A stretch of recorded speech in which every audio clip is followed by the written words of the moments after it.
she wrote letters to her first love every day. Until one day, she received a surprising response. Every morning, a young woman writes a letter to the man who broke her heart, even though she believes he will never read them. She drops them into a quiet mailbox by a church garden and walks away. What she doesn't know is that someone has been taking those letters and sending them to him, and he's been reading every single one for years, but he never answered. Until now, one morning, a letter appears with her name on it, and what's inside isn't love. It's an apology, a confession, and a truth so painful. It changes everything she thought she knew. Why did he stay silent all these years? Who kept them apart? And now that the past has finally spoken, will this letter heal her heart? Or break it all over again? I'd love to know. Where are you watching from? Type it down below, and while you're here, subscribe so you'll always catch the next story. The first rays of sunlight crept through the curtains of Lena Whitcomb's small cottage, painting golden streaks across her quilted bedspread. Her eyes opened before her alarm could sound, just as they had nearly every morning for the past decade. She lay there for a moment, watching dust motes dance in the dawn light, feeling the familiar ache in her heart that always accompanied these early hours. With practiced movements, she slipped from beneath the covers and padded barefoot to her kitchen. The worn linoleum felt cool beneath her feet as she filled her copper kettle, a cherished gift from her grandmother, with fresh water. While it heated on the stove, she pulled her favorite mug from the cabinet, the one with tiny purple flowers that reminded her of the church garden. The morning ritual was as familiar as breathing. Earl Grey tea, 1 sugar, a splash of milk. Steam curled up from the mug as Lena carried it to her small kitchen table, where a wooden box waited. Her fingers traced the grain of the wood before lifting the lid, revealing dozens of carefully folded letters inside. "Good morning, Jonah," she whispered, her voice barely disturbing the morning quiet. She selected one of the older letters, its creases soft from repeated handling. Her own neat handwriting filled the page, words written 3 years ago but still sharp with emotion. "Dear Jonah, remember that summer evening when we sat in the garden and watched the fireflies? You said they were like stars that had fallen to earth, too beautiful to stay in heaven. I didn't tell you then, but that's how I felt about us." Lena folded the letter carefully, replacing it in the box. Fresh paper waited on her table, cream-colored and smooth. Her pen moved across it with gentle purpose, recording thoughts she never expected anyone to read. "Dear Jonah, the magnolias are blooming early this year. They always make me think of that spring when we first met, how you reached up and plucked one blossom for my hair. Your hands were trembling, though you tried to hide it. I've learned so much about strength since then, how it isn't about never trembling, but about continuing on despite the shake in your hands." The words flowed easily, years of unspoken feelings finding their way onto paper. Lena wrote about her work at the library, about the children who came for story time, about the way the morning light reminded her of his smile.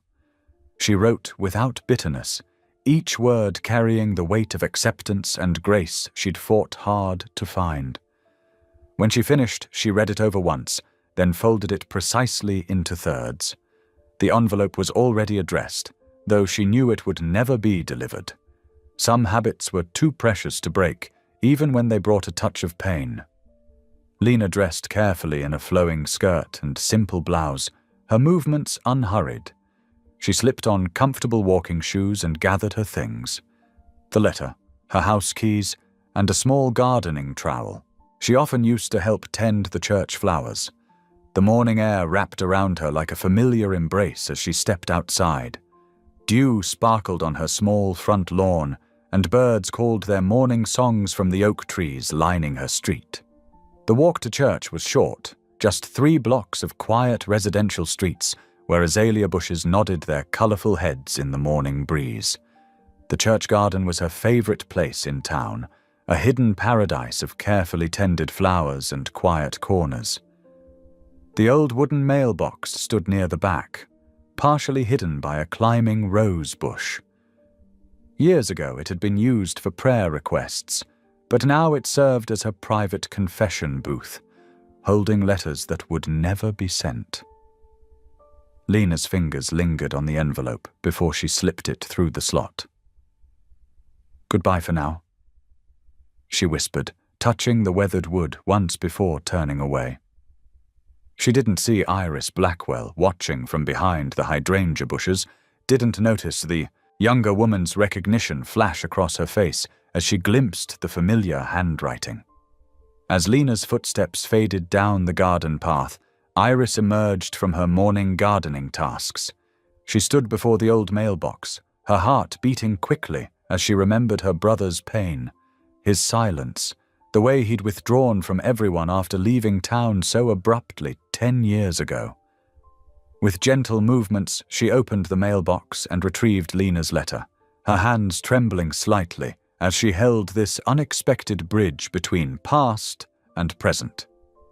The morning sun continued its climb into the sky, casting dappled shadows through the garden trees.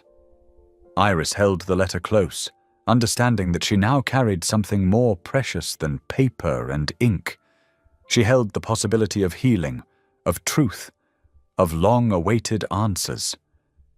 She watched Lena's retreating figure until it disappeared around the corner, then carefully tucked the letter into her gardening apron, returning to her flowers with a mind full of possibilities. The morning sun streamed through stained glass windows as Iris Blackwell hurried through her front door, her gardening apron still dusted with soil from the church grounds. Her hands trembled slightly as she held Lena's letter, its familiar cream-colored paper soft between her fingers. She settled into her favorite armchair, the one that had witnessed countless hours of prayer and contemplation. "Oh, Lena," she whispered, carefully unfolding the pages. The handwriting was as elegant as ever, each letter formed with care and purpose. "Dear Jonah, time moves differently in the early hours. The world is quiet enough that I can hear my own thoughts, and they often turn to you. This morning, I watched a cardinal build its nest outside my kitchen window. It reminded me of that spring afternoon when we sat in the park, counting red birds and making plans that never came to be." Iris's eyes welled with tears as she continued reading. Lena's words were neither bitter nor accusatory, just honest, thoughtful reflections filled with grace. The kind of grace her brother desperately needed but wouldn't allow himself to receive. With determined movements, Iris retrieved a fresh envelope from her desk drawer. She wrote Jonah's office address in clear, bold strokes, tucking Lena's letter safely inside. The post office was just opening as she arrived, and she sent the envelope on its way with a quiet prayer. 20 miles away, in a sleek downtown office building, Jonah Blackwell stood at his floor-to-ceiling windows. His reflection stared back at him. Crisp suit, carefully knotted tie, everything in its proper place. Everything except his heart. "Mr. Blackwell?" His assistant's voice crackled through the intercom. "Your 10 o'clock is here, and this came in the mail." Jonah recognized the handwriting on the envelope immediately. His sister's. His stomach tightened. He knew what it would contain. Every few weeks, like clockwork, another letter arrived, another piece of his past that refused to stay buried. "Send them in 5 minutes," he replied, already opening the envelope with fingers that didn't quite want to cooperate. The cream-colored paper emerged, and his chest constricted at the sight of Lena's handwriting. He read quickly, professionally, as if it were just another business document. But his carefully maintained facade cracked as her words washed over him. The cardinal, the park, the plans they'd made. His hand gripped the edge of his desk until his knuckles went white. A memory surfaced, Lena's laugh, bright and clear as spring water, her eyes crinkling at the corners as she pointed out yet another red bird. "That's 7, she'd exclaimed. 7 has to be a lucky number." He'd agreed, thinking they'd make their own luck, build their own future. The intercom buzzed again, startling him back to the present. "Your 10 o'clock is waiting, sir." "Send them in," he said, his voice steadier than he felt. The defiant letter disappeared into his desk drawer, joining dozens of others in their manila folder prison, each one a reminder of what he'd walked away from, what he'd been made to believe was the right thing to do.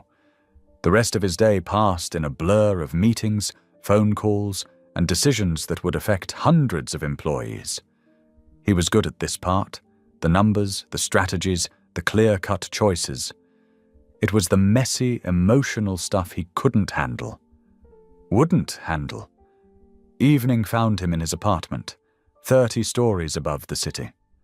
The space was immaculate, decorated in shades of grey and blue, everything chosen for its clean lines and lack of sentiment. But the manila folder on his coffee table disrupted the careful order, like a shout in a library. Jonah loosened his tie and poured himself 2 fingers of scotch. He hadn't touched it yet when he reached for the folder instead. Lena's letters spilled out, arranged by date. Some of the earlier ones were worn at the creases from repeated reading, though he'd never admit to that. He added today's letter to the stack, his fingers lingering on the paper. The Cardinal story joined other memories she'd shared, the community garden they'd planted, the choir performances she still gave, the quiet moments of her life that she continued to share with him, even though he'd never responded. The scotch sat untouched as night fell over the city. Jonah remained on his leather couch, surrounded by letters and regret, his carefully ordered world feeling increasingly hollow. Outside his window, the city lights blurred into a constellation of artificial stars, each one as distant and unreachable as the possibility of making things right. He reached for his phone several times, his fingers hovering over Lena's name in his contacts, unchanged after all these years. But each time, his father's voice echoed in his head, reminding him of family obligations, of expectations, of the proper way things should be. The phone returned, to his pocket, unused. The letters went back into their folder, tucked away in the desk drawer that he always kept locked. But as he got ready for bed, following his usual evening routine with mechanical precision, Lena's words kept surfacing in his mind. The Cardinal building its nest, creating something new, something hopeful. While he sat in his pristine apartment, surrounded by everything money could buy and nothing that truly mattered. Sleep eluded him as he lay in bed, his thoughts circling like birds looking for a place to land. In the darkness, he could almost hear Lena's voice counting red birds, her gentle spirit shining through today's letter, just as it had through all the others. The guilt sat heavy in his chest, a familiar weight he'd carried for years, growing heavier with each unopened letter, each unspoken word, each passing day of chosen silence. The morning light filtered through Lena's kitchen window, casting a soft glow on her writing paper. She wrapped her hands around her favorite ceramic mug, letting the warmth of her chamomile tea seep into her fingers. The familiar scent of honey and flowers drifted up, bringing comfort as she settled into her daily ritual. Her pen moved across the page with practiced ease. "Dear Jonah," she wrote, pausing to gather her thoughts. "Today I walked past the old bakery where we used to get those cinnamon rolls you loved so much. It made me smile instead of cry. And that's progress, isn't it?" Lena's hand moved steadily across the page as she continued writing. "These letters have become my way of making peace with the past. With each one I feel the sharp edges of hurt getting smoother, like sea glass tumbled by waves. I'm learning that forgiveness isn't about understanding why something happened. Sometimes it's about accepting that we may never know and choosing to heal anyway." She glanced at the small potted succulent on her windowsill, the one that had survived despite her occasional forgetfulness to water it. "Life goes on," she wrote, "and we grow in unexpected ways. I hope wherever you are, you've found your path to peace too." Across town, sunlight bounced off the sleek glass buildings of the business district as Iris Blackwell made her way through the revolving doors of her brother's office building. The security guard nodded in recognition as she headed to the elevator, her sensible shoes clicking against the polished floor. Jonah was already waiting in the lobby when she arrived, his tall frame wrapped in an expertly tailored suit that seemed more like armor than clothing. "Right on time," he said, giving her a quick hug that felt slightly stiff. They walked to their usual lunch spot, a quiet cafe tucked away from the bustle of downtown. After they ordered, a club sandwich for him, soup and salad for her, Iris took a deep breath. It was time. "I need to tell you something," she began, watching her brother's face carefully. "I've been forwarding Lena's letters to you for years now." Jonah's hand froze halfway to his water glass. His face, usually carefully controlled, showed a flash of surprise before settling into something more guarded. "You've what?" "She writes them almost every day." Iris continued gently. "Leaves them in the church garden mailbox. I don't think she expects anyone to read them, but I couldn't let them just sit there, gathering dust." The waiter arrived with their food, creating a momentary pause in the conversation. Jonah methodically arranged his napkin, buying time before he had to respond. "You shouldn't have gotten involved," he finally said, but there was more weariness than anger in his voice. "Maybe not," Iris agreed, stirring her soup. "But I've watched you read every single one. You keep them all, don't you?" Jonah's shoulders tensed. "That's not the point." "Then what is the point?" Iris leaned forward, her voice soft but insistent. "You never believed what Mom and Dad said about her, did you? About her only dating. You to help her family get ahead?" "No." The word came out rough, like it had been dragged from somewhere deep inside him. "I never believed that. Not for a second." "Then why? Because I was a coward." Jonah cut her off, his voice low and intense. "Because I listened to their threats about cutting off support to the community center where her mother worked. Because I convinced myself that leaving without explanation was better than watching her choose between me and her family's stability." He pushed his barely touched sandwich away. "I caused enough damage. Opening old wounds won't help anyone." Iris reached across the table, covering her brother's clenched fist with her hand. "Those wounds never really closed, Jonah. Not for either of you. Maybe it's time to stop hiding behind guilt and do something about it." The tension in Jonah's hand slowly eased under his sister's touch.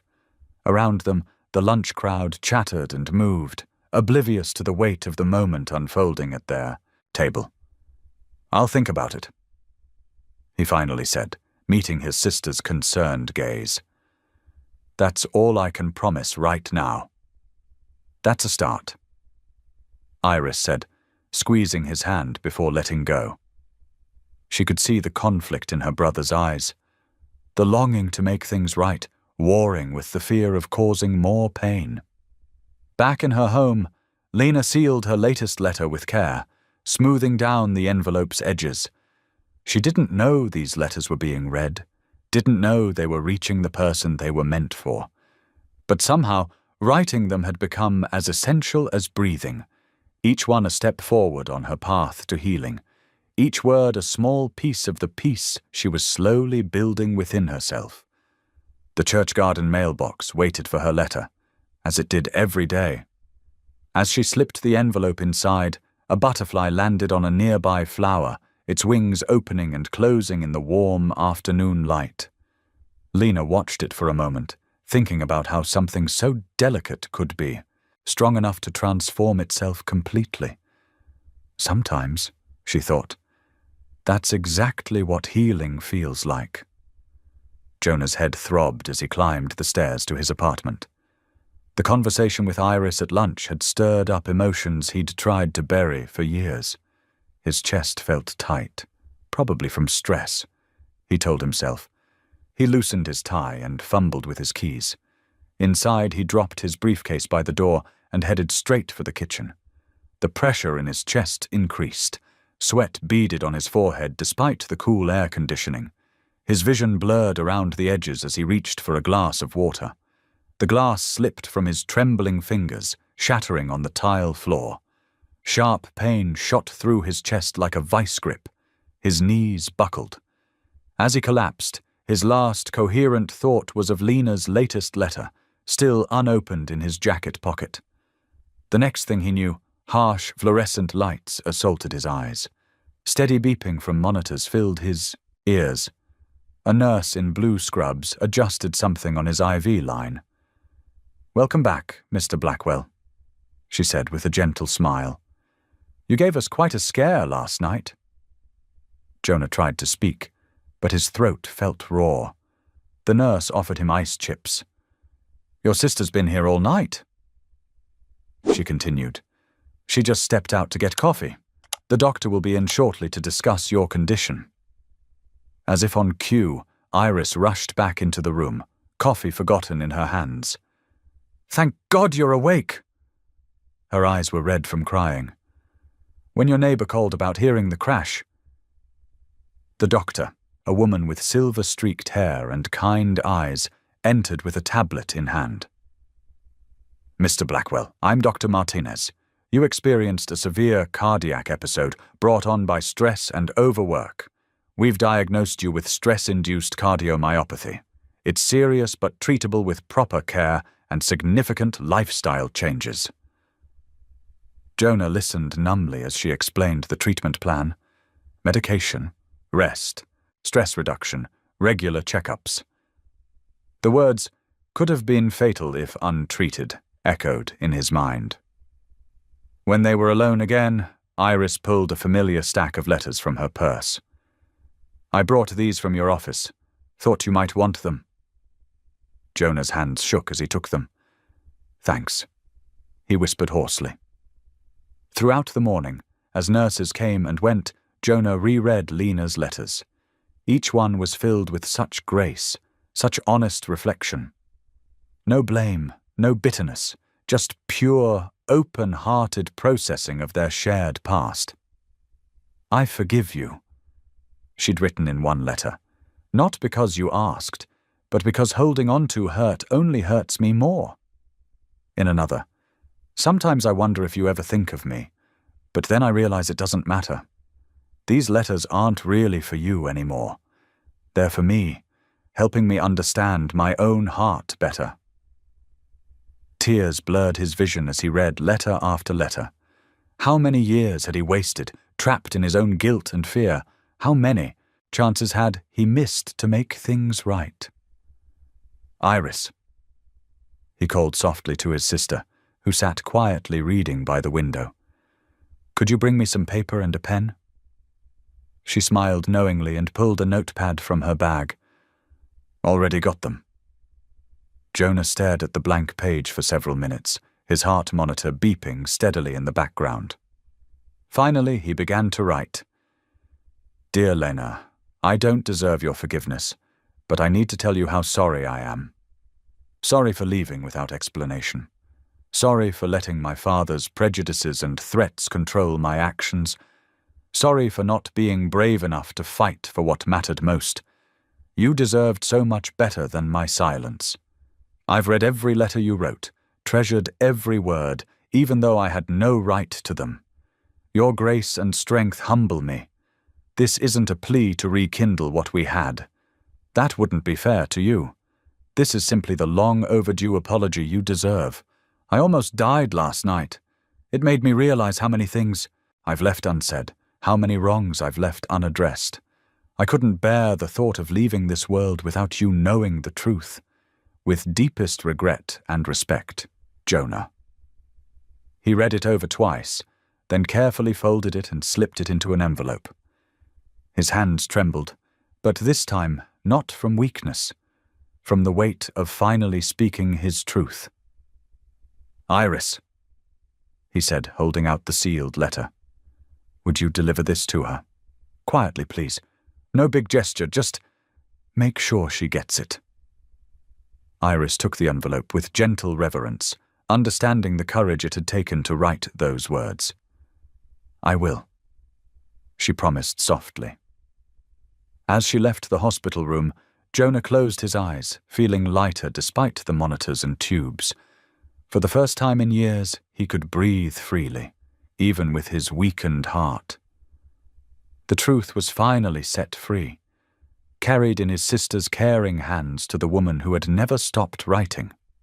The early morning air hung crisp and cool as Iris made her way through the church garden, her footsteps leaving gentle impressions in the dewy grass.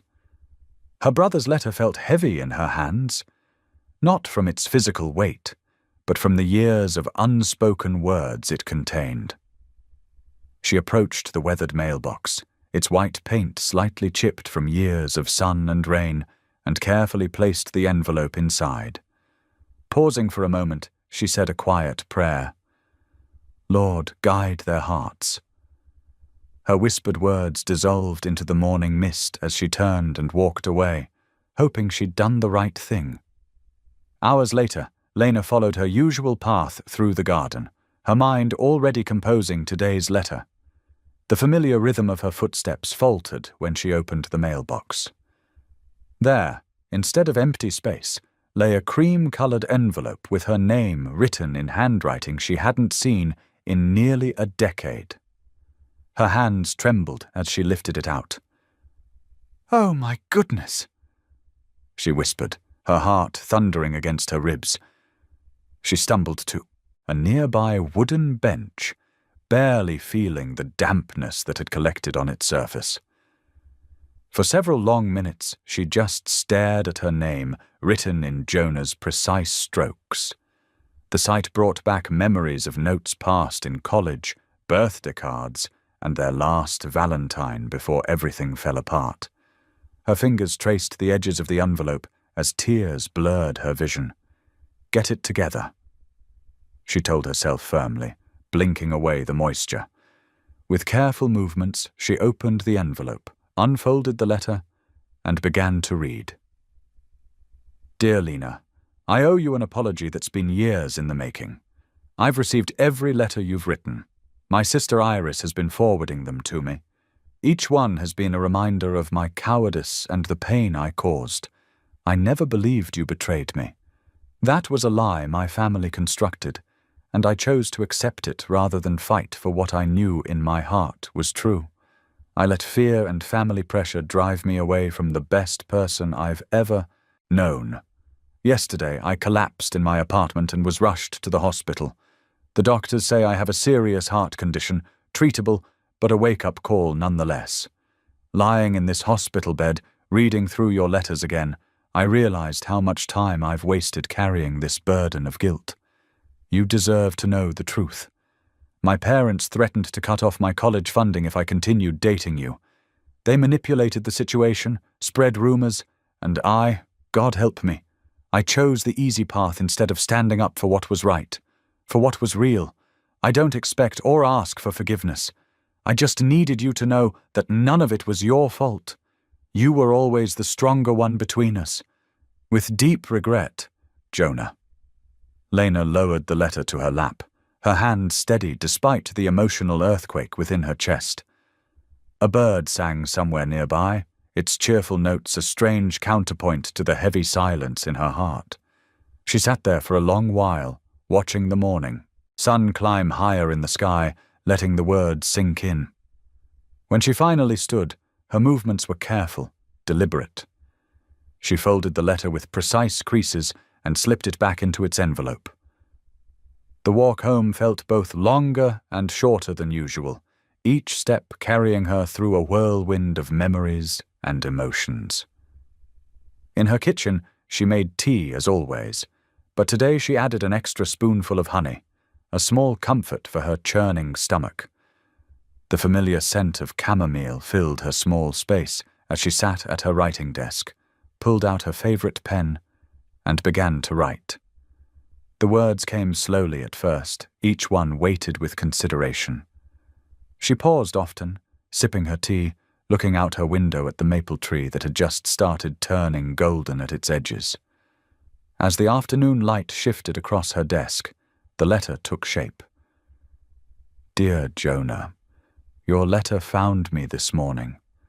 After all these years of writing into silence, seeing your handwriting was like hearing a voice I'd convinced myself I'd forgotten. I accept your apology. The young woman I was needed it desperately, and the woman I am now appreciates its honesty.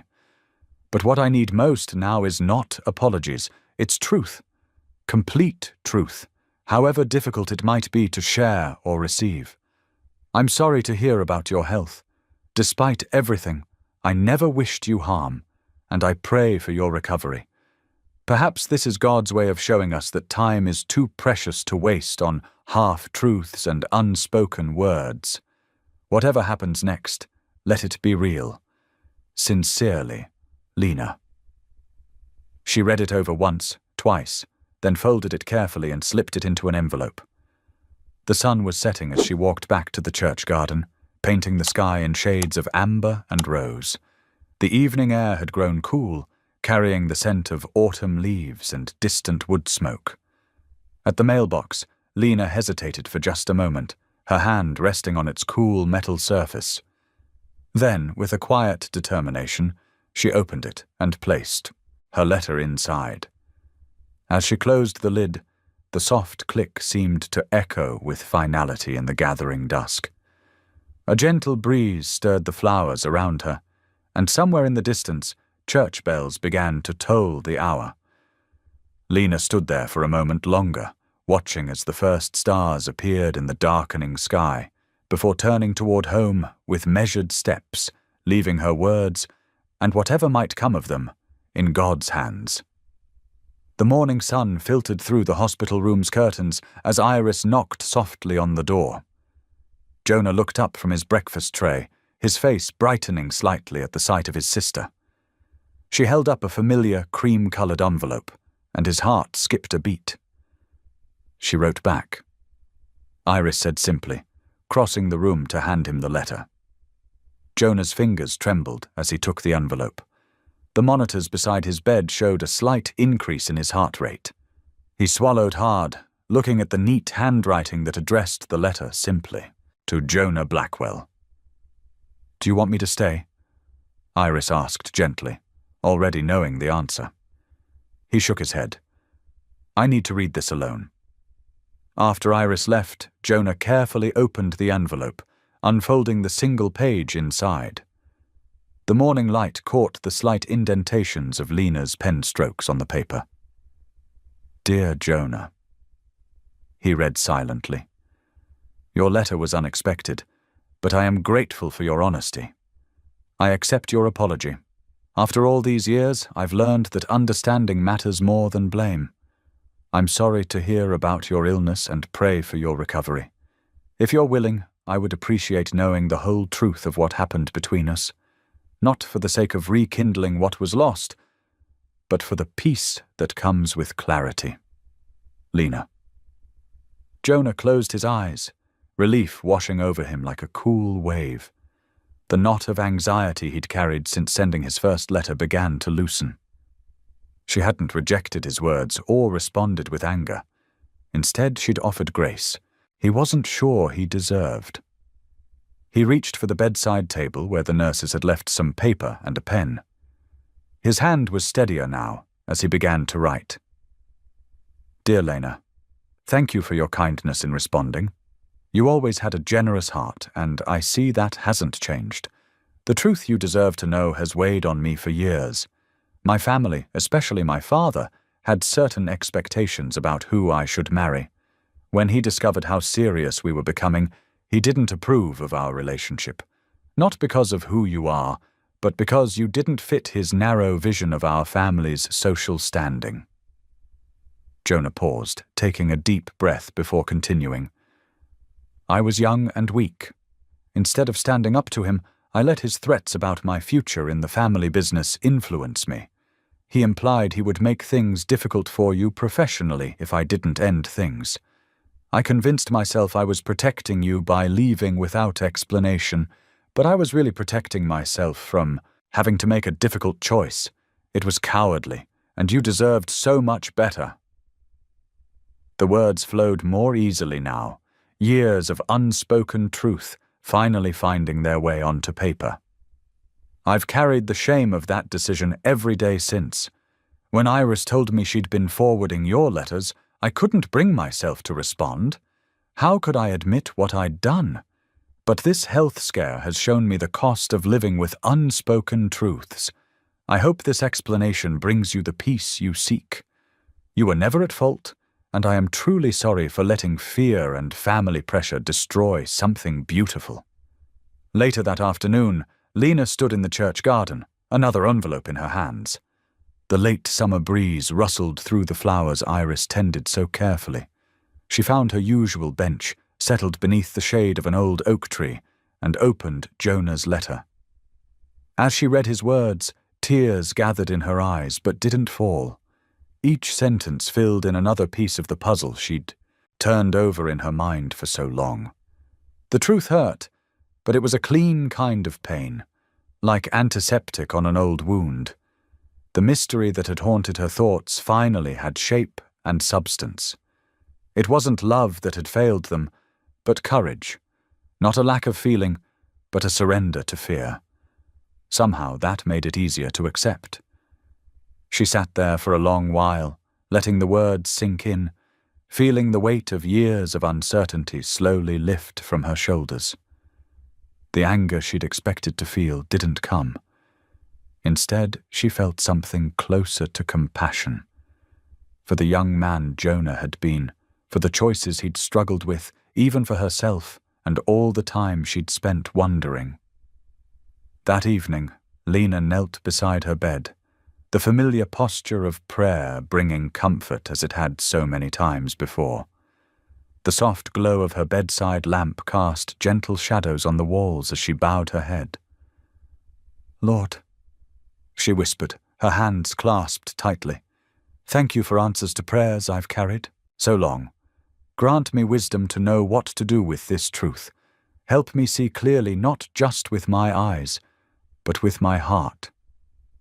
She paused, taking a deep breath before continuing. "I don't ask for restoration of what was lost. Instead, I ask for guidance on the path ahead. Show me how to move forward with grace and understanding. Help me find the peace that comes from letting go of questions and embracing your plan for my life."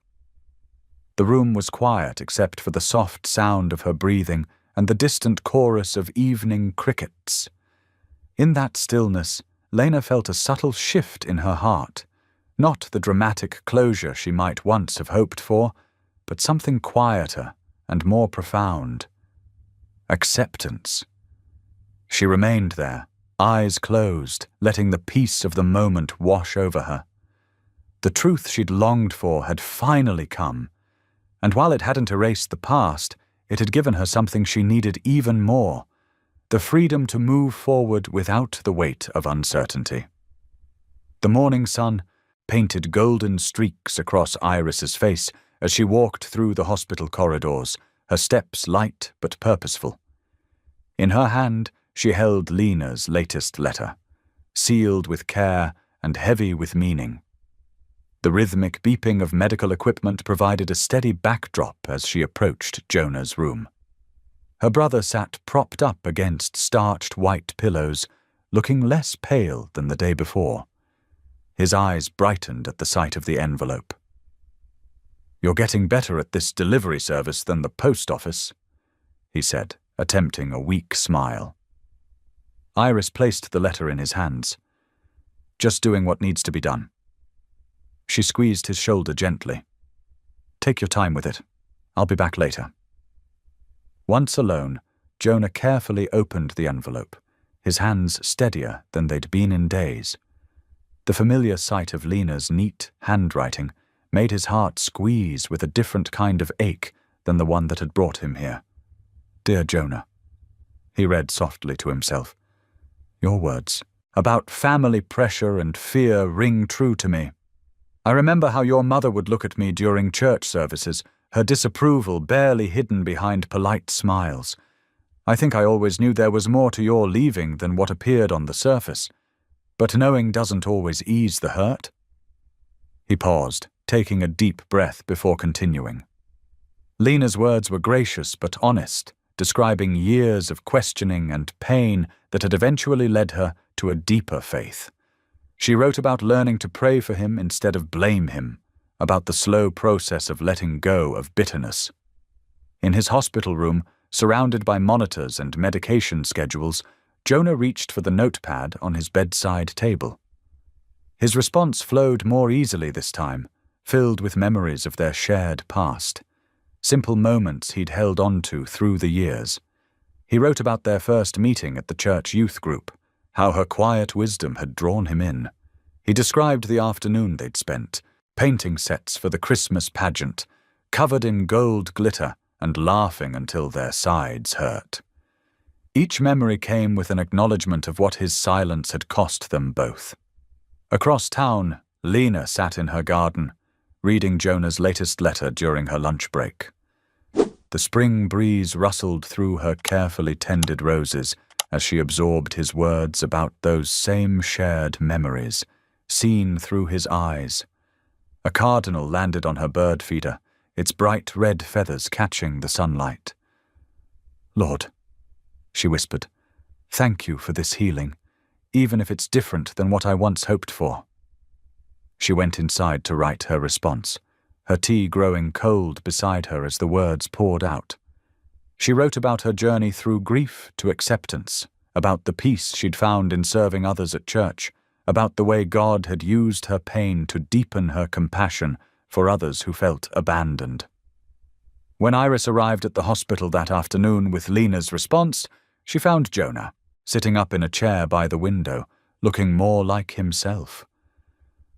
The doctors say I might be able to go home in a few days, he told her, accepting the envelope with gentle reverence. That's wonderful news, Iris said, noting how her brother's hands trembled slightly, not from weakness this time, but from emotion. After she left, Jonah read Lena's words slowly, pausing often to wipe his eyes. Her description of finding purpose in pain, of choosing forgiveness over bitterness, humbled him deeply. He picked up his pen one more time that day, his heart full of gratitude and something that felt like hope. In this letter, he wrote about his own spiritual journey, the years of running from guilt, the endless work hours that couldn't fill the void his choices had created, the recent wake-up call that had brought him to this hospital bed. He described how her letters, saved and reread countless times, had been a thread of grace he hadn't deserved, but desperately needed. Then, after a long moment of consideration, he added a question at the end. Would you be willing to meet with me, just to talk? I understand if you're not ready, or if you'd rather keep this distance between us. But if you're willing, I'd like to apologize in person and hear more about your journey face to face. That evening, as Iris delivered his letter to the church garden mailbox, the setting sun cast long shadows across the peaceful space. She said a quiet prayer as she slipped the envelope inside, knowing these exchanges were about more than just two people finding closure. They were about the power of truth to heal old wounds, about the way God could use even years of silence to prepare hearts for reconciliation. Lena discovered the letter as twilight settled over the garden. She sat on her favorite bench, the one surrounded by lavender plants, and opened it carefully. As she read Jonah's words about his own spiritual growth and his request to meet, a profound sense of peace washed over her. The answer wasn't immediately clear, but she knew she could trust God's timing, just as she had through all the years of writing those seemingly unread letters. The night wrapped around her like a gentle blanket as she looked up at the emerging stars, holding the letter close to her heart. Whatever her answer would be, She knew these exchanges had already brought something beautiful out of the ashes of their past. Not the romance she'd once dreamed of, but something perhaps more valuable. The possibility of genuine healing and growth for them both. The morning sun painted long shadows across the church garden as Lena placed her response in the mailbox. Her hand trembled slightly as she wrote just 2 words, "I'll come." By early afternoon, she found herself walking through the hospital's automatic doors, her sensible flats making soft sounds against the polished floor. A kind volunteer directed her to the garden, a peaceful space filled with raised flower beds and wrought iron, benches, the sweet scent of jasmine mixed with the sterile hospital air. Jonah was already there, sitting on a bench beneath a flowering dogwood tree. He looked thinner than she remembered, wearing a navy sweater despite the warm day. When he saw her, he started to stand, but she gestured for him to stay seated. "Please don't get up," Lena said softly. She settled on the opposite end of the bench, leaving space between them. A gentle breeze stirred the dogwood blossoms, sending white petals drifting around them. For a long moment, neither spoke. The only sounds were distant traffic and birds calling from nearby trees. Lena folded her hands in her lap, noticing how her fingers twisted together, an old nervous habit. "Thank you for coming," Jonah finally said, his voice quiet but steady. "I wasn't sure you would." "I wasn't sure either," Lena admitted. She looked at the garden instead of at him. "But I've spent years writing letters you never saw, or so I thought. It seemed right to finally speak the words out loud." Jonah nodded slowly. "I read every one. They're all in my office, in the bottom drawer of my desk. I just couldn't bring myself to respond." "Because of your family?" Lena asked, though she already knew the answer from his recent letters. "Partly," he said. "My father made it clear what he thought about us. But mostly it was my own cowardice. I believed his lies about you because it was easier than standing up to him, than standing up for what I knew was right." A monarch butterfly landed on a nearby lantana bush, its wings opening and closing slowly. Lena watched it as she gathered her thoughts. "You know what hurt the most?" she said finally. "Not that you believed I'd betrayed you, but that you never asked me, never gave me a chance to explain or defend myself. You just disappeared." Jonah's hands gripped the edge of the bench. "I know, and I'm so sorry, Lena. I was young and weak and afraid, but that's no excuse." "No," she agreed quietly. "It's not." They sat in silence again, but it felt different now, cleaner somehow, like the air after rain. "I want you to know," Lena continued, "that I forgave you a long time ago. Not for your sake, but for mine. I couldn't keep carrying that weight." "The letters helped." "They did. Writing to you, or who I thought was just a memory of you, helped me understand my own heart better. Helped me heal." Jonah turned slightly towards her, though still keeping his distance. "I've read them so many times, I practically know them by heart, especially the one about the summer carnival, when we rode the Ferris wheel and got stuck at the top." A small smile touched Lena's lips. "We watched the sunset and shared that bag of cotton candy. You kept saying we were closer to heaven up there." "We were," Jonah said softly. "In more ways than one." The butterfly took flight, dancing on the breeze before disappearing over the hospital roof. Lena watched it go, feeling an unexpected lightness in her chest. "I'm not the same person I was then," she said, "and neither are you." "No," Jonah agreed. "But maybe that's not a bad thing. We've both grown, learned hard lessons." "Yes," Lena nodded, "though I wish the lessons hadn't cost us both so much pain." A nurse walked past, checking her watch.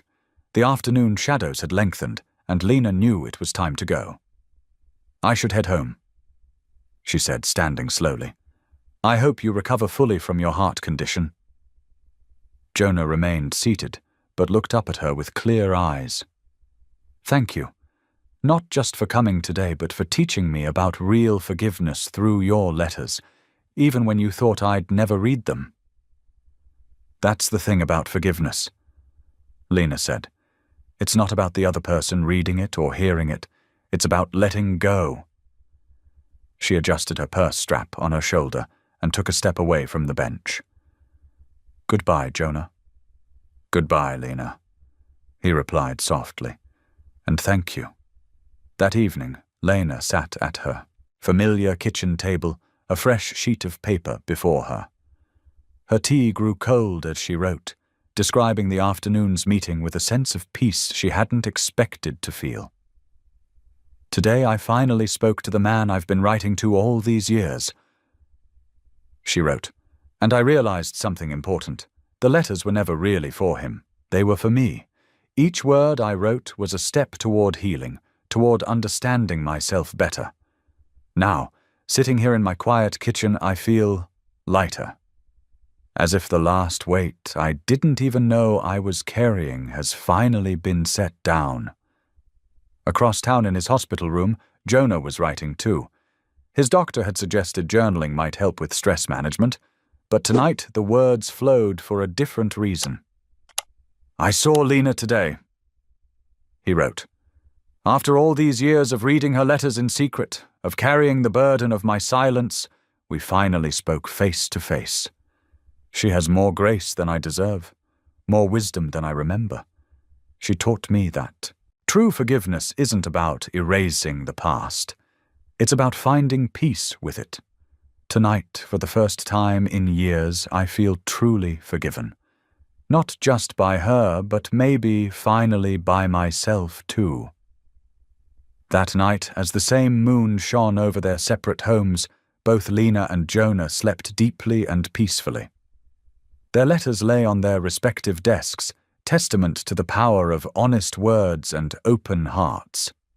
In their dreams, there were no more unsent letters, no more unspoken truths, only the quiet certainty that sometimes the greatest healing comes not from holding on, but from letting go.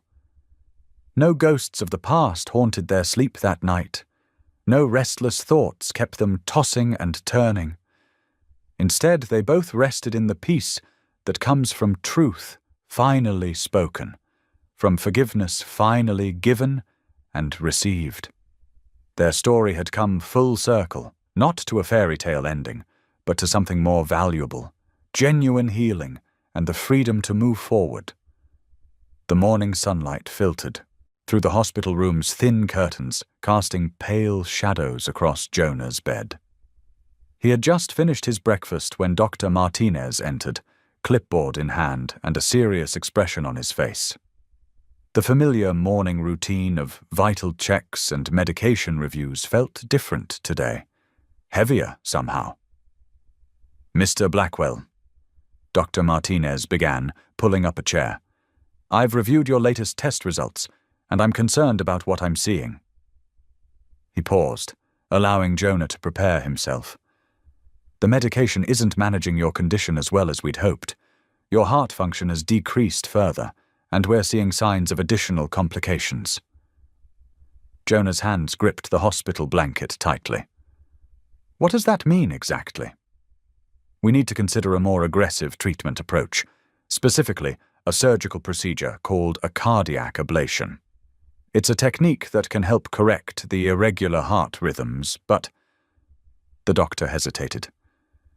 "Given your current condition, the procedure carries significant risks." The words hung in the air like heavy storm clouds. Jonah nodded slowly, processing the information while trying to keep his breathing steady, a skill he'd been practicing since his admission. "How soon would this need to happen?" Jonah asked, his voice quieter than usual. "We should make a decision within the next 48 hours. I'll have the surgical team come by later today to explain everything in detail." After the doctor left, Jonah sat in silence for several minutes, watching the morning traffic through his window. Then, with trembling hands, he reached for the notepad on his bedside table. Writing to Lena had become as natural as breathing over the past few days, but today's letter felt different. "Dear Lena," he wrote, then stopped. The pen hovered over the paper as he struggled to find the right words. Finally, they began to flow. "I received some difficult news this morning. The doctors say my condition has worsened, and they're recommending a risky procedure. I find myself thinking about our conversation in the garden yesterday, about faith and fear and facing truth head-on. I've spent so many years running from things that scared me. Now I'm facing something I can't run from, and I'm trying to find the courage you always seemed to have naturally." His handwriting grew slightly uneven as he continued. "I don't know what's going to happen, but I wanted you to know that your forgiveness has given me peace. I didn't think I'd ever find. Thank you for that gift." Iris arrived shortly after lunch, her face showing concern as she noticed her brother's subdued mood. She took the letter without her usual gentle teasing, sensing the weight of the moment. Across town, Lena was working in her small home office when Iris knocked on her door. The serious look on Iris's face made Lena's heart skip a beat as she accepted the envelope. Lena sat in her favorite reading chair, the one by the window where morning glory vines climbed the outside trellis. As she read Jonah's words, her hands pressed against her mouth, tears welling in her eyes. Without hesitation, she moved to her writing desk and began her response. "Dear Jonah, your news brings me to my knees. Literally. I stopped reading your letter halfway through to pray, and I want you to know I'll keep praying. Remember what David wrote in Psalm 56:3. When I am afraid, I put my trust in you. You're not alone in this fear, and you don't have to face it alone either. You mentioned my courage, but what you've always seen as courage was simply trust. Trust that God's plans are bigger than our fears. Trust that dawn follows even the darkest nights. You found that kind of trust, too. I saw it in your eyes yesterday when you spoke about wanting to live differently. I'm including a small card with more verses that have helped me through difficult times. Keep it close. Let the words remind you that you're held in hands stronger than your fear." Lena carefully copied several Bible verses onto a small card, her neat handwriting filling both sides. She slipped it into the envelope with her letter and asked Iris to deliver it immediately. When Jonah received Lena's response, he read it 3 times straight through. The verses on the card seemed to speak directly to his situation, and he found himself memorizing them without really trying. Throughout the afternoon, as different doctors came to explain the procedure and its risks, he kept one hand near the card in his pocket. As evening approached, Lena left her house for her daily walk. The setting sun painted the sky in shades of purple and orange, but her thoughts were far from the beautiful sunset. Her feet carried her along familiar paths, while her mind wrestled with possibilities she didn't want to face. She found herself at the small prayer garden behind her church, the same garden where she'd been leaving letters all these years. The roses were blooming, their sweet scent filling the air as she sat on a stone bench. Her fingers traced the rough surface of the bench, the same bench where she and Jonah had sat just yesterday, finding healing in honest words. "Lord," she whispered into the gathering dusk, "give him strength, give him peace." She closed her eyes, feeling the evening breeze against her face. "And give me strength too, if—" She couldn't finish the sentence aloud. The crickets began their evening chorus as Lena walked the paths between the flower beds. Each step felt heavy with the weight of uncertainty, yet she continued walking, just as she had continued writing all those years, one step, one word at a time. The garden's familiar shapes grew softer in the fading light, reminding her that some things remained constant even when everything else felt uncertain. She stopped at the garden gate, her hand resting on the iron latch. Tomorrow would bring what it would bring. Tonight she would pray, and trust, and remember that dawn always follows darkness. The evening air grew cooler around her as she stood there, preparing her heart for whatever might come next. The fluorescent lights of the operating room cast harsh shadows as nurses and doctors moved with practiced efficiency around Jonah's still form. His eyes had grown heavy under the anesthesia, the beeping of monitors creating a steady rhythm that seemed to slow with his consciousness. The last thing he saw before drifting away was the surgeon's kind eyes above her mask as she assured him everything would be fine. Miles away, Lena paced her small living room, her bare feet silent against the worn carpet. The clock on her wall ticked loudly in the quiet house. 9:15, 9:16, 9:17. She had already tried sitting, reading, praying while kneeling beside her bed, but nothing could settle the restless worry in her heart. In the operating room, the surgeon's voice was clear and calm. "Scalpel, please." The team worked with focused precision, their movements choreographed by years of experience. Monitors continued their steady rhythm, marking each beat of Jonah's heart as the doctors began their delicate work. Lena moved to her kitchen, warming water for tea she knew she wouldn't drink. Her hands shook slightly as she reached for a mug, and she pressed them flat against the cool counter to still them. "Lord," she whispered, "please watch over him." The kettle began to whistle, its high pitch cutting through the silence of her home. She turned off the burner but left the water untouched. Back in the hospital, tension filled the operating room as the surgeon encountered unexpected complications. "Blood pressure's dropping," a nurse announced, her voice steady but urgent. The surgeon's movements remained precise, unhurried despite the challenge. "We need to stabilize him before we continue," she directed, and the team responded instantly. Lena found herself in front of her bedroom window, looking out at the night sky. Stars dotted the darkness, and a nearly full moon cast silver light across her small garden. She remembered how Jonah used to point out constellations to her, his voice full of wonder at the vastness above them.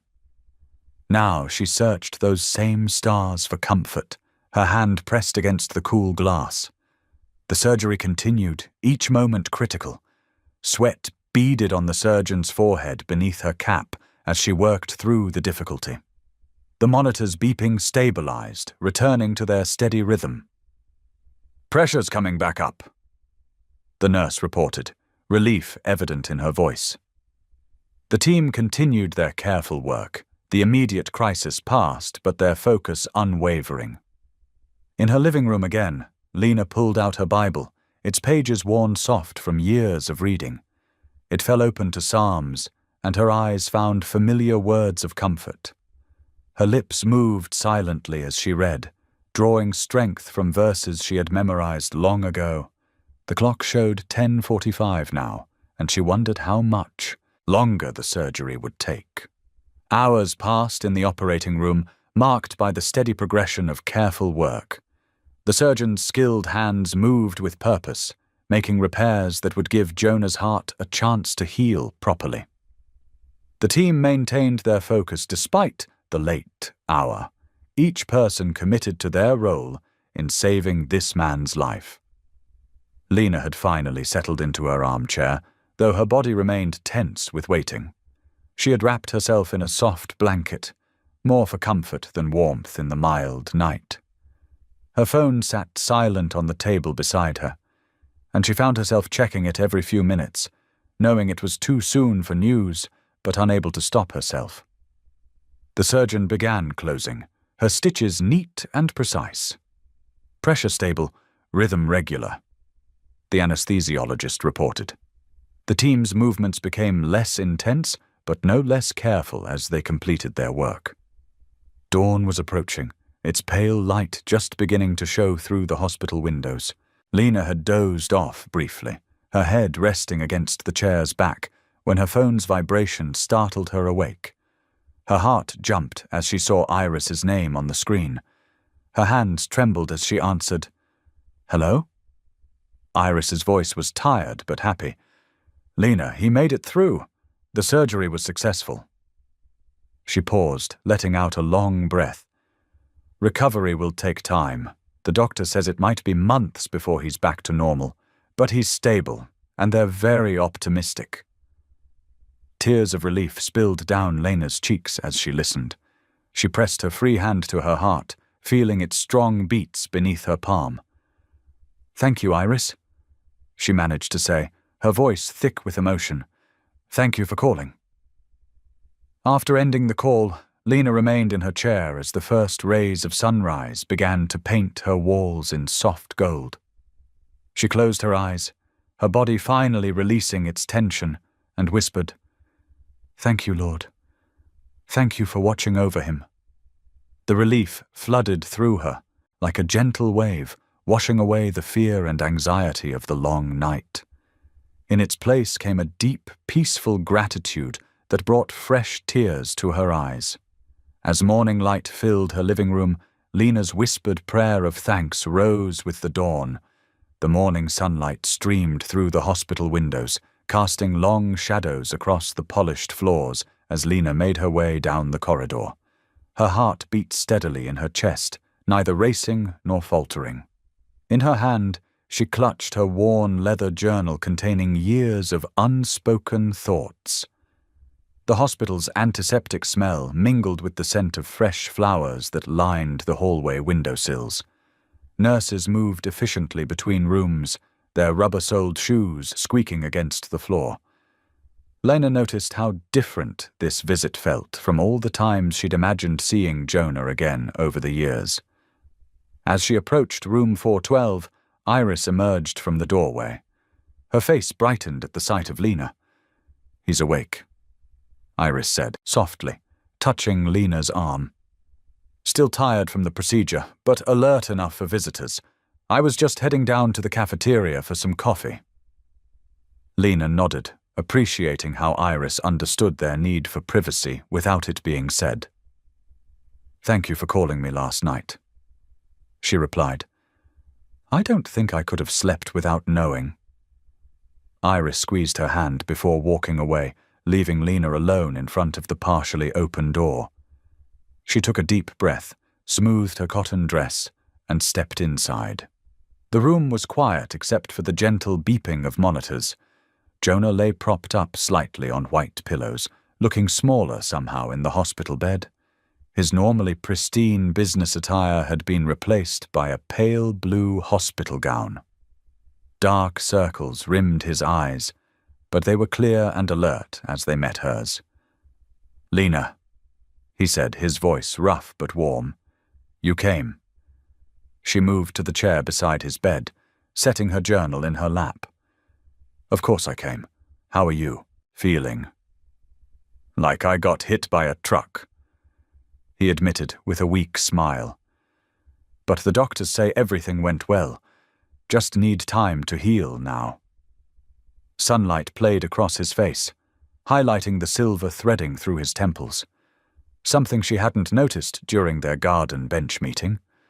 The years had changed them both, but sitting here now felt strangely natural. "I brought something," she said, opening her journal. I thought maybe I could read to you for a while, if you'd like." He nodded, adjusting his position slightly. "I'd like that very much."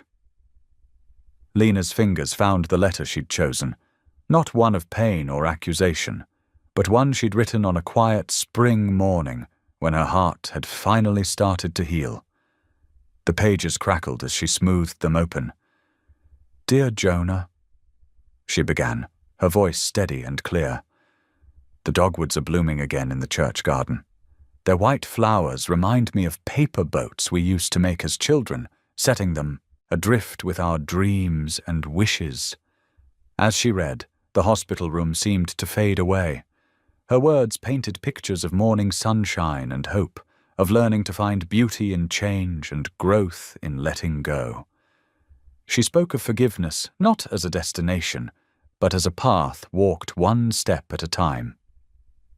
Jonah listened without interrupting, his eyes sometimes closed, sometimes watching her face as she read. The monitors kept their steady rhythm, marking time like a metronome to her words. When she finished reading, the room fell into comfortable silence. Outside the window, clouds drifted across the afternoon sky, their shadows dancing on the wall. "Thank you," Jonah said finally. "I never knew you saw the world that way, with such grace." Lena closed her journal gently. "I had to learn to. It was the only way forward." He shifted, wincing slightly at the movement. "I wish I'd had your courage years ago. Running away seemed easier than facing the truth. We can't change the past," she said, her voice gentle, "but we can choose how we carry it with us." They sat together as the afternoon light began to soften, talking quietly about simple things: the weather, Iris's garden, the kind nurses on the floor. There was no need to rehash old hurts or make grand declarations. The peace between them felt like a gift neither had expected to receive.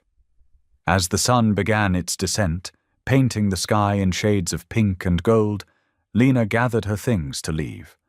Standing beside his bed, she found herself smiling, not the sad smile of letting go, but the contented smile of someone who had found an answer to a long-held question.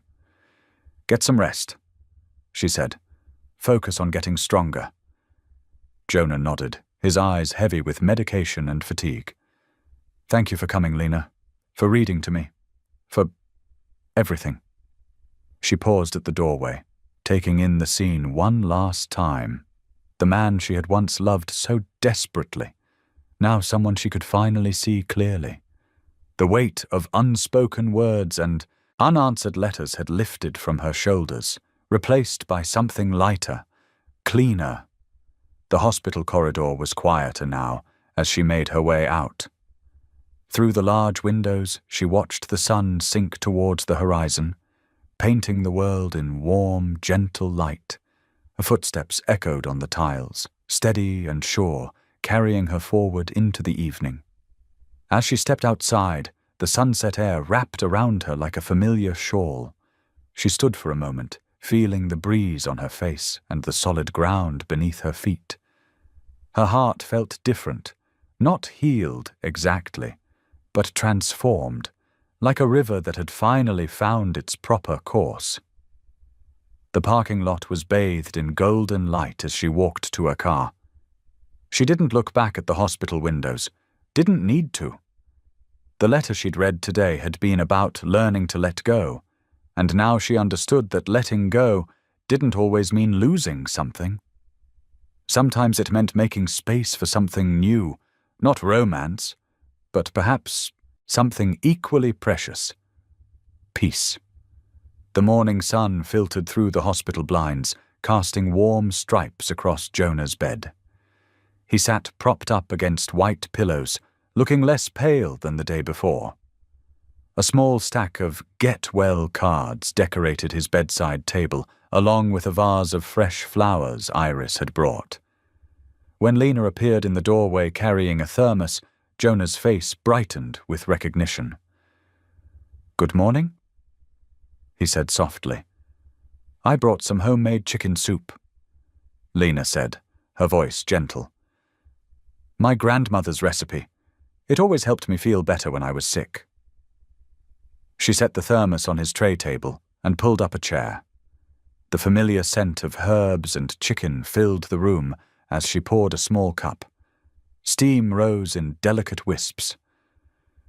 "The nurses said you could have clear liquids now," she explained, "so I made it extra light." "Thank you," Jonah said, accepting the cup carefully. His hands shook slightly, but he managed to take a small sip. "It's perfect." They sat in comfortable silence while he slowly finished the soup. Lena pulled out her worn Bible and opened it to a marked page. "Would you mind if I read something?" Jonah shook his head, settling back against his pillows. Her voice was steady and soothing as she read. "He gives strength to the weary and increases the power of the weak. The words from Isaiah filled the quiet room. The next day brought physical therapy. Lena arrived to find Jonah sitting in a chair beside his bed, his face tight with concentration as he practiced deep breathing exercises. "The therapist says I need to build my lung capacity back up," he explained between careful breaths. "Everything feels harder than it should." "Small steps," Lena reminded him, setting down another container of soup. "You don't have to rush." She stayed while he worked through his exercises, offering quiet encouragement when his frustration showed. Before leaving, she read from Psalms, "The Lord is my strength and my shield." Wednesday morning found Jonah standing shakily by the window, holding onto an IV pole for support. Lena knocked softly before entering. "3 laps around the nurses' station today," he said proudly, though his voice was tired. "That's wonderful." Lena smiled, setting up their now familiar routine of soup and scripture. Today she'd brought tomato basil, and the rich aroma filled the room. While he ate, she read from Philippians, "I can do all things through Christ who strengthens me." The words seemed to give him renewed determination. Thursday's visit was shorter. Jonah had just finished a demanding therapy session and was fighting sleep. Lena left the soup on his bedside table with a note containing the day's verse. "Be strong and courageous. Do not be afraid. Do not be discouraged." On Friday, she found him sitting up in bed, writing in a journal. "The counselor suggested it," he explained, closing the notebook as she entered. "Processing everything that's happened." Lena nodded, understanding the healing power of putting thoughts to paper. She served the soup, chicken noodle this time, and read from Corinthians about comfort and compassion. The weekend brought visible improvement. Saturday, Jonah was dressed in regular clothes instead of a hospital gown, sitting in the chair by the window. They shared soup and scripture, but also memories, careful ones, gentle ones, safely distant from old wounds. "Remember the church picnic where it rained?" Lena asked, smiling at the memory. "Everyone running for cover except Mrs. Patterson, who just kept eating her potato salad like nothing was happening?" Jonah's laugh was quiet but genuine. She said she wasn't about to let a little rain ruin her lunch. Sunday afternoon, Iris joined them. She brought fresh flowers and sat while Lena read from Romans about hope and perseverance. The 3 of them talked quietly about everyday things, the weather, the church garden, local news. The conversation felt natural, peaceful. As the sun began to set, casting long shadows across the hospital room, Jonah turned to his sister. His voice was thoughtful, steadier than it had been all week. "Iris," he said, "I've been thinking. All of this, the letters, the forgiveness, even this illness, it's shown me something important. I don't want to waste it." Iris leaned forward, listening intently. "I want to create something meaningful from this experience." Jonah continued, "I'm not sure what yet, but I know it needs to matter. To help others somehow." The last rays of sunlight painted the room in soft gold, illuminating 3 faces filled with quiet hope, each changed in their own way by the healing power of truth, forgiveness, and grace. Lena gathered her things, leaving behind the day's soup and scripture. The verse she'd chosen seemed especially fitting. "For I know the plans I have for you, declares the Lord, plans to prosper you and not to harm you, plans to give you hope and a future." The room was peaceful. As she stepped out, carrying with her the warmth of shared healing and the promise of continued growth. Though their paths had been painful, they had led to this gentle place of understanding and purpose. Through the hospital window, morning sunlight painted warm patterns across Jonah's bed. His recovery room had become familiar territory over the past week. The gentle beeping of monitors, the faint antiseptic smell, and the daily rhythm of nurses checking his vitals. but today felt different. His hands fidgeted with the edge of his blanket as he waited for Lena's usual morning visit. When she appeared in the doorway, carrying her customary thermos of tea and a small paper bag, Jonah's face brightened. "You're early today," he said, his voice stronger than it had been since the surgery. "The garden needed less attention this morning." Lena replied with a soft smile, settling into the chair beside his bed. She'd brought him homemade soup every day, each batch different from the last. "Today it's butternut squash with ginger," she said, pulling out a container. "The nurses said you're allowed real food now." Jonah nodded, but his mind seemed elsewhere. "Lena, I've been doing a lot of thinking during these quiet hours. About purpose. About making things right." He shifted in his bed, sitting up straighter. "Your letters. They weren't just words on paper. They were a lifeline I didn't know I needed." Lena's hand stilled on the soup container. "They helped me heal too," she said quietly. "That's exactly it." Jonah continued, his eyes bright with purpose. "Healing through words, through being heard. I want to create something meaningful from this experience, something bigger than just my own story." He reached for a folder on his bedside table, his movements careful but determined. "I've been working with my lawyers. I want to establish a foundation." His voice grew stronger as he spoke. "A foundation dedicated to supporting young women who feel unseen, who need their voices heard, just like you did all those years." Lena's eyes widened, and she set down her thermos with trembling hands. "Jonah, The foundation would provide writing workshops, mentorship programs, and safe spaces for expression." He continued, opening the folder to show her preliminary plans. "We'd focus on young women from underserved communities, help them find their voice through writing, just like you found yours through those letters." Tears gathered in Lena's eyes as she looked at the papers. "This is overwhelming," she whispered. "In the best possible way, I hope." Jonah said gently, "I want to turn our story of hurt into something healing for others. The foundation would offer scholarships, creative writing programs, and publishing opportunities. Every girl deserves to know her words matter." Lena dabbed at her eyes with a tissue. "The impact this could have," she began, her voice thick with emotion.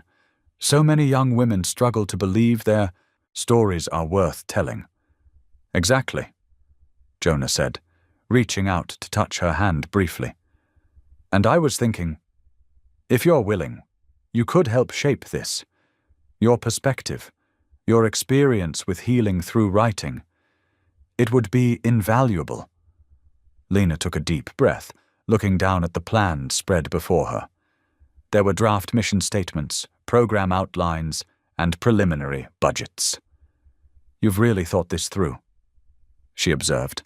"I've had plenty of time to think lately," he said with a slight smile, gesturing to his hospital room. "And I want to do this right, make it something truly meaningful." They spent the next hour going through the details together. Lena suggested adding mentorship programs specifically for young Black women writers. Jonah nodded enthusiastically, making notes in the margins of his papers. "What about calling it Letters of Light?" Lena suggested softly. "Since it all started with letters, and it's about bringing hidden voices into the light." Jonah's face lit up. "That's perfect," he said, writing it down. "And maybe we could have a letter-writing program as part of it, teaching the power of honest, heartfelt communication?" "Yes," Lena agreed, her voice growing stronger with excitement. "And workshops on journaling for healing, creative writing for self-discovery." As they continued planning, the morning light grew brighter, filling the room with warmth. Nurses came and went, checking Jonah's vital signs, but neither of them paid much attention. They were too absorbed in their shared vision. "This feels right," Lena said finally, looking at the pages of notes they'd made together, taking something painful and turning it into hope for others. Jonah nodded, his expression peaceful. "It's more than just making amends now," he said. "It's about creating real change. Those letters you wrote, they weren't just about our story anymore. They were about the power of being heard, being understood, of having somewhere safe to put your truth." Lena added softly. "Exactly," Jonah agreed. He picked up the mission statement they'd crafted together and read it aloud. "Letters of Light Foundation exists to empower young women through the written word, providing spaces for their voices to be heard, their stories to be told, and their truth to be honored." Lena smiled, wiping away another tear. "It's beautiful," she said. "And it's real. We're really doing this." "We are," Jonah confirmed, gathering the papers together carefully. "Together, we're going to help other young women find their voice, just like you found yours through those letters." They sat in comfortable silence for a moment, both contemplating the journey that had led them here, from hurt to healing, from silence to purpose. The foundation would be their shared legacy, something meaningful born from years of unspoken words. Lena stood up, smoothing her skirt. "I should let you rest," she said, "but I'll bring more soup tomorrow, and we can work more on the program details." Jonah nodded, already looking tired but satisfied. "Thank you, Lena, not just for helping with this, but for showing me how powerful written words can be." "Thank you for listening," she replied simply, gathering her things. "Even if it took a while." As she left the room, both felt the rightness of their shared purpose. The foundation would be their way of turning past pain into future hope, their story becoming a light for others to find their way. The autumn sunlight streamed through the windows of the small community center, casting a warm glow over the modest gathering of women. Jonah sat quietly in the back row, his posture still careful from his recovery, but his eyes were bright with purpose. The past few weeks had transformed his vision into reality. The Unseen Letters Foundation was no longer just an idea scribbled in a hospital room. Lena stood at the simple wooden podium, her hands trembling slightly as she arranged her notes. She hadn't expected to be nervous. After all, these were just more words, like the hundreds of letters she'd written over the years. But speaking them aloud to a room full of strangers felt different. She looked up and caught Jonah's encouraging nod from the back. "When I started writing letters," she began, her voice soft but steady, "I never imagined anyone would read them. They were just drops of ink on paper, thoughts I needed to release into the world." She paused, gathering strength. "Every morning, I would walk to that little church garden mailbox, place another letter inside, and walk away feeling a little lighter." The women in the audience leaned forward, some dabbing at their eyes, others nodding in recognition. They were a diverse group, young college students, tired mothers, elderly widows, all drawn together by the universal experience of feeling unseen.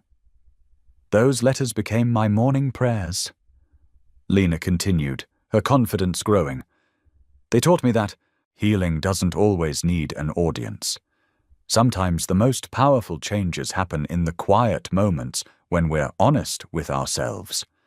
From his seat, Jonah watched as Lena's words wrapped around the room like a warm embrace. His heart, now steadier after weeks of rehabilitation, swelled with admiration. The Foundation's mission was simple: to provide safe spaces, counseling, and writing workshops for women who needed to find their voice. But watching it come to life through Lena's story made it feel profound. Each letter was a step toward forgiveness, Lena shared, her voice growing stronger. Not just forgiving others, but forgiving myself for holding on to pain that wasn't serving any purpose anymore. She glanced at the letter in her hands, the one she'd chosen to share today. This particular letter was written on a morning when I finally understood that peace doesn't always look like what we expect it to. As she read the letter aloud, her words echoed in the hushed room. Dear Jonah, today I realized that sometimes the greatest act of love is letting go of the story we thought we were supposed to live. I'm not writing these letters to change our past or to hope for a different future. I'm writing them because every truth I put on paper helps me become more of who I'm meant to be. In the audience, a young woman wiped tears from her cheeks. An older lady reached over to squeeze her hand. The simple act of connection rippled through the room, creating tiny bridges between strangers who suddenly didn't feel so alone. Iris, sitting in the front row, beamed with pride. She'd watched this healing unfold from the beginning, carrying letters back and forth like a faithful messenger. Now she was witnessing how those private words were creating a public sanctuary for others to begin their own journeys. The foundation isn't about grand gestures, Lena explained, her gaze sweeping across the room. It's about honoring the small daily acts of courage it takes to face our truth, whether that's writing a letter no one will read, speaking words we've held inside for years, or simply showing up in this room today. Jonah shifted in his chair, touching the scar on his chest unconsciously. His physical therapy was progressing well, but he knew the real healing had happened through these weeks of watching Lena bring their shared vision to life. The foundation wasn't about their story anymore. It had grown into something bigger than both of them. We're calling it the Unseen Letters Foundation, Lena continued, because sometimes the most important words are the ones we write when we think no one is reading. But I've learned that even unread letters can change lives, first our own, and then, somehow, they find their way to others who need them most. She shared the Foundation's initial programs: weekly writing circles, counseling services, mentorship opportunities. Each element was designed to create space for women to find their voice, just as she had found hers through years of morning letters. The sunlight shifted, creating a gentle glow around Lena as she reached the end of her presentation. I stand here today not as someone who has all the answers, but as someone who discovered that healing often begins with a blank page and the courage to fill it with truth. As she looked up from her notes one final time, she saw faces filled with hope, understanding, and possibility. The room erupted in warm applause, the sound wrapping around her like an embrace. In that moment, standing before these women who had trusted her with their afternoon and their hearts, Lena felt the full circle of her journey. The clapping gradually faded, but its echo seemed to linger in the air. Lena remained at the podium for a moment longer, taking in the scene before her. Women exchanging phone numbers, hugging, wiping away tears, signing up for writing workshops. What had started as her solitary morning ritual had somehow multiplied into this, a room full of people discovering they weren't alone after all. She caught Jonah's eye across the room, and they shared a quiet smile of understanding. Their story hadn't ended the way either of them had once imagined, but it had transformed into something far more meaningful than a romance. It had become a gateway for others to find their own path to healing. As the last echoes of applause faded away, Lena felt a profound sense of rightness settle over her. Her letters, those private messages she'd written in the soft light of dawn, had become seeds of hope for others. In letting go of what she thought she wanted, she had found something she never knew she needed: the ability to help others feel seen, heard, and valued in their own journey toward peace. The late summer breeze rustled through the maple trees as Jonah Blackwell carefully stepped out of his sister's car. His movements were deliberate now, each step measured and thoughtful. The past weeks in the hospital had changed him, not just physically, but deep within his soul. "You sure you don't need help?" Iris asked, hovering nearby with concern etched on her face.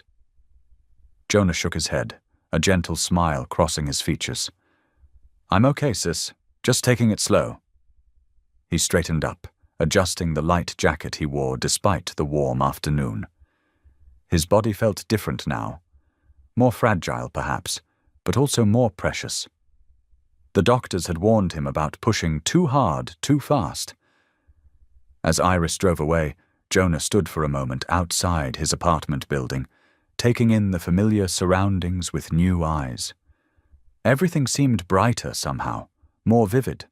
The red geraniums in the window boxes, the sound of birds in the nearby park, even the crack in the sidewalk he'd stepped over 1,000 times before. It all felt like a gift. Later that afternoon, he met Lena at their usual spot in the church garden. She was already there, sitting on their bench, her flowing summer dress catching the dappled sunlight that filtered through the leaves above. When she saw him, her face lit up with a warm smile that reached her eyes. "Welcome home," she said softly, standing to greet him. "It's good to be here," Jonah replied, easing himself onto the bench beside her. "Really here, I mean, present in the moment." They sat in comfortable silence for a while, watching butterflies dance among the late-blooming flowers. The garden had always been beautiful, but now it felt sacred, a place where healing had begun, where truth had finally been spoken. "I've been thinking," Lena said, her hands folded quietly in her lap, "about how different things are from when I first started writing those letters. I was so lost then, trying to find peace with unanswered questions." Jonah nodded, feeling the weight of those years. "And I was hiding behind my work, pretending I didn't need to face the past." He paused, looking down at his hands. "Sometimes I wonder how many years we wasted because I was too afraid, to be honest." "Not wasted," Lena corrected gently. "Those years shaped us both, led us here, to this moment." They began walking slowly along the garden path, past the roses Iris tended so carefully. Jonah's pace was unhurried, and Lena matched it naturally. The gravel crunched softly beneath their feet. "The foundation launch next week," Jonah said. "It's really happening, because you were brave enough to keep writing, even when you thought no one was reading." Lena smiled, touching a nearby flower petal. "It still amazes me how God can use our broken pieces to create something beautiful. Those letters were my way of holding on to hope, of choosing forgiveness even when it felt impossible." They rounded the corner where the old stone church stood sentinel, its weathered walls holding decades of prayers and promises. The mailbox came into view, that simple metal box that had become so much more than just a receptacle for letters. "I brought something," Jonah said, reaching carefully into his jacket pocket. He pulled out an envelope, cream-colored and sealed. "I thought maybe we could place it together." Lena's eyes softened as she recognized what it was. "The thank you letter to the church?" "For letting this mailbox become a sanctuary." He nodded. "For creating a space where healing could happen." Together they stood before the mailbox. Sunlight caught the edge of the envelope as they both held it, their fingers barely touching.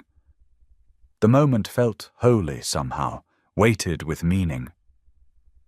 "Dear God," Lena whispered, "thank you for unanswered prayers that led to better answers, for silence that taught us to listen, for pain that shaped us into people who could understand forgiveness."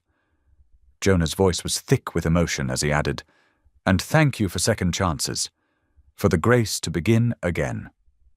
They opened the mailbox together, the familiar creak of its hinges like an old friend's greeting. As they placed the letter inside, both felt the profound symbolism of the moment, how this simple act of gratitude marked the end of one chapter and the beginning of another. "You know," Jonah said as they turned away from the mailbox. I used to think forgiveness meant forgetting. But it's not that at all, is it? Lena shook her head, her eyes wise and gentle. No, forgiveness is remembering differently, seeing the past through eyes of grace instead of pain. They walked back toward the garden bench, their steps slow but steady. The late afternoon light painted everything in warm gold, making the flowers glow like stained glass. A peace settled over them both, not the desperate peace they'd once sought, but something deeper and more real. I'm grateful, Jonah said simply, looking at the woman beside him who had taught him so much about grace. For every letter you wrote, for every truth you shared, for showing me what real forgiveness looks like. Lena's smile was full of quiet joy. And I'm grateful for answered prayers, even when the answers looked nothing like what I expected. They sat together on the bench as the sun began its descent, two people transformed by the power of forgiveness and truth. The mailbox stood in the distance, a humble guardian of their story, while all around them the garden bloomed with life and promise. The autumn breeze rustled through the church garden, scattering golden leaves across the worn stone path. Lena Whitcomb walked slowly, savoring the crisp morning air and the familiar crunch of leaves beneath her feet. The garden looked different now, not just because of the changing seasons, but because her heart saw it through new eyes. She held a letter in her hands, but this one wasn't written from a place of longing or loss. The paper felt lighter somehow, just as her spirit did. The morning sun caught the gold cross atop the church steeple, making it gleam against the pale blue sky. "Good morning," called a gentle voice. Jonah Blackwell emerged from around the corner, his pace measured and deliberate. The surgery had left its mark. He moved more carefully now, but there was a peace in his bearing that hadn't been there before.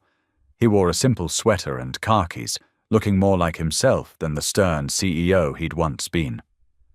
"You're early today," Lena said with a warm smile. She noticed he was holding something too, a small leather-bound notebook.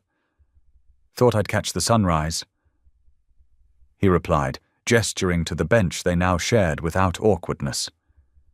"The doctors say walking is good for recovery, and this garden—" He paused, looking around thoughtfully. "Well, it's become a special place." They sat together, comfortable in the morning quiet. A cardinal hopped nearby, pecking at fallen berries. Lena smoothed her letter against her knee, the paper catching the early light. "Another story for the foundation?" Jonah asked, nodding toward her letter. "Yes," she said. "A young woman wrote to me last week about feeling invisible in her own family. It reminded me of something I wrote in one of my old letters about finding strength in being seen by God even when others look away. I thought sharing that might help her." Jonah opened his notebook, revealing neat rows of writing. "The Foundation has received 37 letters this month alone. Each one carries so much hope, so much hurt. Sometimes I read them and think about all the years I spent avoiding truth, avoiding feelings." He shook his head. "What a waste." "Not a waste," Lena corrected gently. "A journey. Look where it led. To healing. To purpose. These young women who write to us, they need to know that growth takes time. That peace isn't found overnight." The morning light strengthened, warming their faces. A church bell chimed in the distance, its deep tones rolling across the quiet town. Jonah shifted on the bench, his movements more fluid than they'd been weeks ago. "My physical therapist says I'm making good progress," he said, answering her unspoken question. "The heart. Medication is working well. I'm learning to live at a different pace. Turns out it's not such a bad thing." Lena nodded, remembering the frantic phone call from Iris about the surgery, the long hours of prayer, the relief when he pulled through. God has a way of getting our attention sometimes, she said softly. They walked together toward the mailbox, their footsteps falling into an easy rhythm. The old metal box stood as it always had, but now it served a new purpose. Instead of holding one woman's private prayers, it collected stories of hope and healing from across the community. "Remember when you first found my letter here?" Lena asked, her voice touched with gentle amusement rather than pain. "Actually, Iris found it," Jonah admitted, a small smile playing at his lips. "She kept every single one safe until I was ready to face the truth. I never thanked her properly for that. She knew what we both needed: time, space, and eventually courage." Lena reached out and opened the mailbox. Inside lay several letters, each containing someone's story, someone's hope. Together, they added their contributions, Lena's letter of encouragement and Jonah's careful notes about the Foundation's progress.